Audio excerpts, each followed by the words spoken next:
Here's the biggest mistake we make when we're starting a presentation, a course, or facilitating.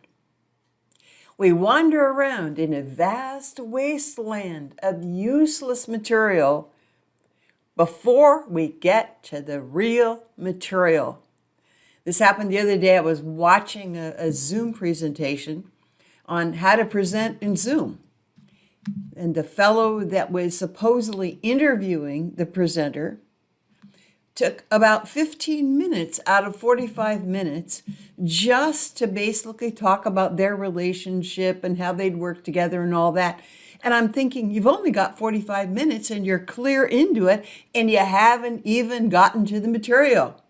Well, no matter how long we have, I've observed it over and over, and I have been also complicit in it, that we don't get right to the material.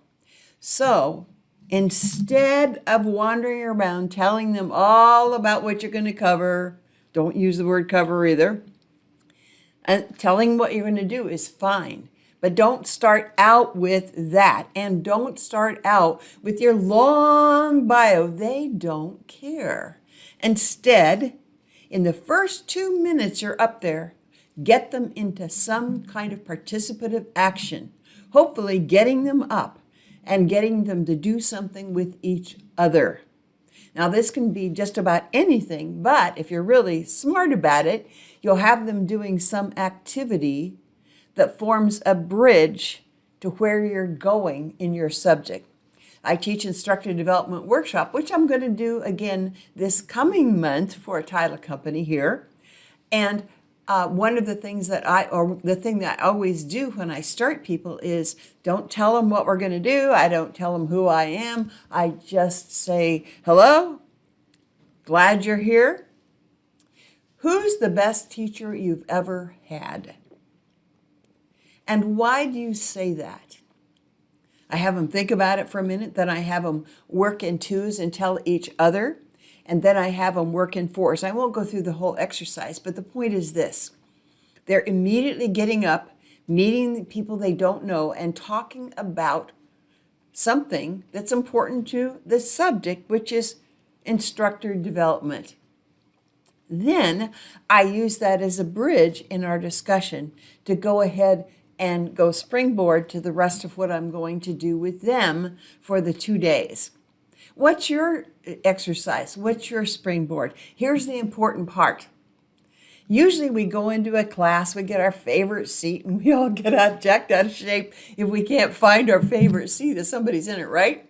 Because we want to get comfy and we want to critique that instructor. So that's our job as we see it. We're going to sit there quietly and we're going to run through a critique of the instructor. So you, of all of you that get up for any reason and get up in front of people, jerk the paradigm. Jerk the paradigm. Don't do what they're expecting, which is to sit there and critique you, your clothes or your voice or whatever the heck they're used to doing. Get them up and get them participating so that they get excited about what they're going to do. They get some energy in it. They start working with other people. All those barriers come down. And they're not judging you, they're getting into the learning environment. So those are the kinds of things that you want to look at. So the next time you do a Zoom presentation, get into what you're doing in the first 3 or 4 minutes. When you're up there with people live, get them doing something together in the first 2 minutes you're up there. Make it a bridge to where you're going in the subject, if possible.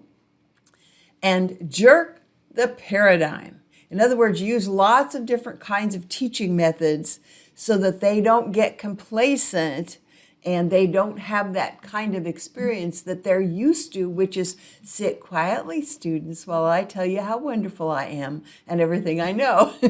If you do that, I guarantee you'll get some great behavior change from people, which is what you want in a training. They'll think you're wonderful, and they'll refer you to other people.